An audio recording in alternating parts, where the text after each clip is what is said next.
Hi ಸ್ನೇಹಿತರೆ, ನಾನು ನಿಮ್ಮ ಸ್ವರೂಪ್ ಹೊಳೆನರಸೀಪುರ. ಸ್ನೇಹಿತರೆ, ದಶಕಗಳ ಹಿಂದೆ ಹೊಳೆನರಸೀಪುರ ಪಟ್ಟಣದವರೆಗೆ ಅಚ್ಚುಮೆಚ್ಚಾಗಿದ್ದ ಈ ತಾಣ ಇಂದು ಹೆಚ್ಚು ಕಡಿಮೆ ಯಾರಿಗೂ ನೆನಪೇ ಇಲ್ಲ. ತಮ್ಮ ಬಾಲ್ಯವನ್ನು ಇಲ್ಲಿ ಕಳೆದವರು ಈ ಸ್ಥಳವನ್ನು ಈಗೇನಾದರೂ ನೋಡಿದರೆ ತಮ್ಮ ಬಾಲ್ಯವನ್ನು ನೆನಪಿಸಿಕೊಂಡು ಕಣ್ತುಂಬಿಕೊಳ್ತಾರೆ. ಇನ್ನು ಇತ್ತೀಚಿನ ಪೀಳಿಗೆಯವರಿಗಂತೂ ಇದು ಒಂದು ಅಪರಿಚಿತ ಪ್ರದೇಶವೇ ಸರಿ. ಸ್ನೇಹಿತರೆ, ಈ ವಿಡಿಯೋವನ್ನು ವೀಕ್ಷಣೆ ಮಾಡುತ್ತಿರುವವರಲ್ಲಿ ಯಾರಿಗಾದರೂ ಈ ದೇವಾಲಯ ಎಲ್ಲಿದೆ ಅಂತ ಗೊತ್ತಾದರೆ ಕಮೆಂಟ್ ಮೂಲಕ ತಿಳಿಸಿ.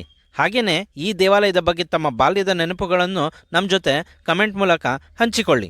ಹಾಗೆಯೇ ಹಿರಿಯರು ತಮ್ಮ ಮಕ್ಕಳು, ಮೊಮ್ಮಕ್ಕಳು ಹಾಗೂ ಕುಟುಂಬಸ್ಥರನ್ನು ಇಲ್ಲಿಗೆ ಕರೆತಂದು ಈ ಸ್ಥಳವನ್ನು ಅವರಿಗೆ ಪರಿಚಯಿಸಿ ಸ್ವಲ್ಪ ಹೊತ್ತು ಈ ಪ್ರಶಾಂತ ವಾತಾವರಣದಲ್ಲಿ ತಮ್ಮ ಕುಟುಂಬಸ್ಥರೊಂದಿಗೆ ಕಾಲವನ್ನು ಕಳೆಯಿರಿ ಅಂತ ಈ ವಿಡಿಯೋ ಮೂಲಕ ತಮ್ಮಲ್ಲಿ ಕೋರಿಕೊಳ್ಳುತ್ತೇನೆ. ಈ ವಿಡಿಯೋವನ್ನು ಹೆಚ್ಚು ಶೇರ್ ಮಾಡುವ ಮೂಲಕ ಈ ಪ್ರಶಾಂತ ಸ್ಥಳಕ್ಕೆ ಹೆಚ್ಚಿನ ಮಂದಿ ಭೇಟಿ ನೀಡುವಲ್ಲಿ ತಮ್ಮ ಸಹಕಾರವನ್ನು ಕೋರುತ್ತೇನೆ. ಜೈ ಹಿಂದ್, ಜೈ ಕರ್ನಾಟಕ ಮಾತೆ.